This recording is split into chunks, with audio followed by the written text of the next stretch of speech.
Now, granted, the tennis season has been abbreviated, but Novak Djokovic certainly made the most of it before the pandemic. He played 3 events, winning them all, including the Australian Open. Then after the hiatus, he won Cincinnati and Rome and made the final at Roland Garros. All in all, Novak has gone 39-3 this year, including a 26-match win streak to start the season.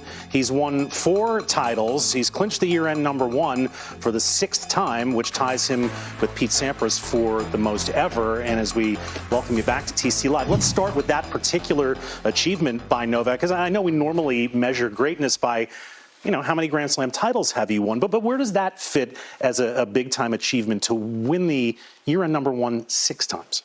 Well, you can see what it means to him. I mean, he was in Vienna and almost kind of tanked the match against Sonego because he felt like he had already almost achieved his goal of being there 6 times. And to tie Pete Sampras of being 6 times there, and again, that means a lot. I mean, it's the longevity of your career. It shows that he's been able to stay healthy. I mean, he's got little plastic things of food in his locker that he eats every day. And so he's got little routines that he sticks to, and that shows why he's able to be where he's at and to achieve these things. Yeah, look, I mean, all those guys, all the greats play for history, right? And I think the one thing that they do is they play against themselves, what they expect. And when you get thrown in a group of folks just like this, you got to be thrilled. Look at these all-time legends. Novak would be 6 with Pete.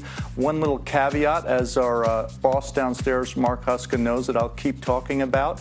Pete Sampras did it 6 times in a row, and that's never been done before. And Pete said that probably is his greatest accomplishment because you get one shot at it, and that took a lot out of him. I remember when he did it, but 6 period, that's pretty darn good too. Just for the record, it still says 5 under Djokovic's name because mathematically, technically, he has not clinched #6 yet. Why were you looking at me when you said mathematically? I don't. Because we have the mind meld that we're not going to ask you to do any equations on the program, but 6 is all but locked up. Of course, however, for all the great things that Novak has achieved on the court this year, there have been a couple of notable missteps outside the lines, starting with the Adria Tour, which he organized with all the best intentions, but which, as we all know, blatantly disregarded protocols for COVID protection, ended up in a rash of positive tests and ultimately the cancellation of the tour. And then at the U.S. Open, that incident where he was defaulted for accidentally, of course, hitting a ball in anger into that lineswoman's throat. And so I guess that brings us to this question, Paul. For all that he achieves on the court, can Novak at times be his own worst enemy? Look, I think we all can. I mean, I know I but him in particular. Yeah, but yes, to be quite frank. And let's take one at a time. And the Adria Tour was done with all good intentions. He did a lot of things philanthropically that he wanted to get involved in. Through that tour, got some guys to come and play. He was following all the protocols of the country. I did a lot of the reading as it was going on because I came in here and I was watching it and I was sitting there sweating because it was so different than what we were hearing about. So while it was done with good intentions, that was really a misstep. That was a big mistake. He was following the lead of the government in terms of what was open and what was allowed. So to me, it was something that was well-intentioned but really ill-advised. You go to New York, that's just bad luck. But unfortunately, Nick, as you know, as players, we're responsible for what happens, good and bad. It's up to you. It was totally not intentional, but it happened, and that's up to him. That's his fault.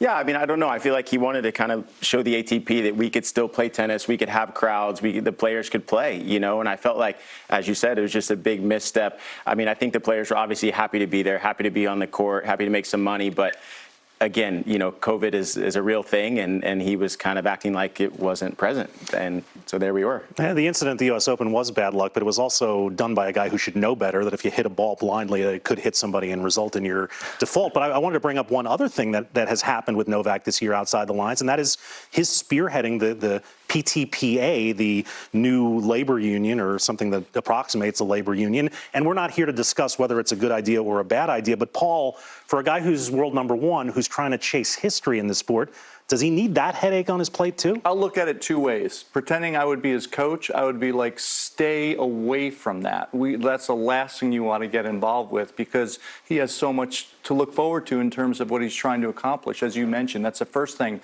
And then looking at it as a former person that was on tour, as a member of the Player Council, I was on the board for 6 years.